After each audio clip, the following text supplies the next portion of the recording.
ಆವತ್ತು ನಿನ್ನ ಮಾತನ್ನು ನಂಬಿ ನಿನ್ನನ್ನು ಹುಡ್ಕೊಂಡ್ ಬಂದಿದ್ದಕ್ಕೆ ನನ್ನ ತಂದೆನ ಕಳ್ಕೊಳ್ಳೋ ಪರಿಸ್ಥಿತಿ ಬಂದಿತ್ತು ಗೊತ್ತಾ?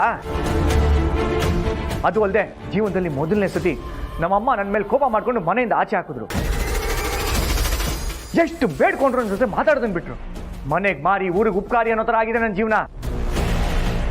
ಹೇಗೋ ನಮ್ಮ ಅಪ್ಪ ಅಮ್ಮನ ಜೊತೆ ನೆಮ್ಮದಿಯಾಗಿರೋ ನನ್ನ ಕರೆದು ನನ್ನ ಜೀವನ ಹಾಳು ಮಾಡಕ್ ನೋಡಿದೆಯಲ್ಲ, ಆ ದೇವರು ನಿನ್ನ ಕ್ಷಮಿಸಲ್ಲ.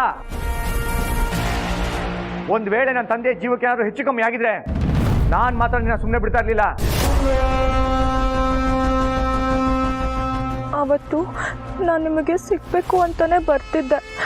ಆದ್ರೆ ಏನು, ದಾರಿಲಿ ಲಾರಿ ಬಂದು ಗುದ್ಬಿಡ್ತಾ ಅಥವಾ ಸಿಡ್ಲು ಬಡ್ದು ನಿನ್ ಕೈಕಾಲು ಸ್ವಾಧೀನ ಕಳ್ಕೊಂಡ್ಬಿಟ್ಯಾ? ನಿಮಗೆ ಹೇಗೆ ಹೇಳಬೇಕು ಅದು ಗೊತ್ತಾಗ್ತಿಲ್ಲ. ಏಯ್, ಮತ್ ಯಾವ ಸುಳ್ಳು ಹೇಳ್ಬೇಕಂತ ಅನ್ಕೊಂಡಿದ್ಯಾ? ಇಲ್ಲ ನರಸಿಂಹ ಅವರೇ, ನಿಮಗೆ ಸುಳ್ಳು ಹೇಳಿದ್ರೆ ನನಗೇನು ಉಪಯೋಗ ಹೇಳಿ? ಅವತ್ತು ನಿಮ್ಮನ್ನು ಭೇಟಿ ಆಗಬೇಕು ಅಂತಾನೆ ಬರ್ತಿದ್ದೆ.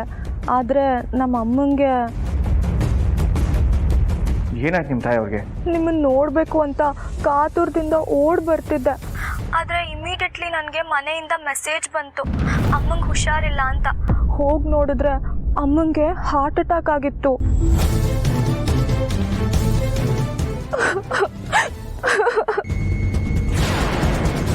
ಆಮೇಲೆ ಅಮ್ಮನ್ನ ಹಾಸ್ಪಿಟ್ಲಿಗೆ ಕರ್ಕೊಂಡು ಹೋಗಿ ಟ್ರೀಟ್ಮೆಂಟ್ ಕೊಡಿಸಿದ್ವಿ.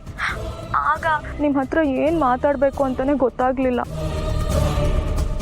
ಅಮ್ಮಂಗೆ ಹೀಗಾಯ್ತಲ್ಲ ಅಂತ ನೋವಲ್ಲಿದ್ದೆ. ಅದಕ್ಕೆ ನಿಮಗೆ ಫೋನ್ ಮಾಡಬೇಡಿ ಅಂತ ಹೇಳಿದೆ. ಕ್ಷಮಿಸಿ. ಈಗ ಅಮ್ಮ ಹೇಗಿದ್ದಾರೆ? ಇವಾಗ ಪರವಾಗಿಲ್ಲ. ಸಾರಿ ರೀ, ಅದು ನೀವು ಸಿಗಲಿಲ್ಲ ಅನ್ನೋ ಕೋಪಕ್ಕೆ ನಿಮ್ಮಿಂದಾನೇ ಈ ಥರ ಆಯಿತು ಅಂತ ಅಂದ್ಕೊಂಡೆ. ಆದರೆ ನೀವು ಹೇಳ್ತಿರೋ ಮಾತು ಕೇಳಿ ಏನು ಮಾತಾಡಬೇಕು ಅಂತ ಗೊತ್ತಾಗ್ತಾ ಇಲ್ಲ.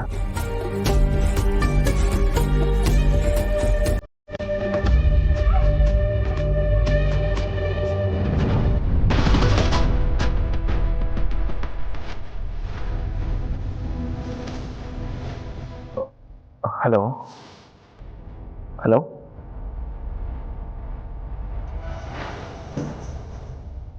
ಏನಂತು? ಅವರಮ್ಮನಿಗೆ ಅವತ್ತೇ ಹಾರ್ಟ್ ಅಟ್ಯಾಕ್ ಆಯ್ತು ಅಂತ ಕಣ.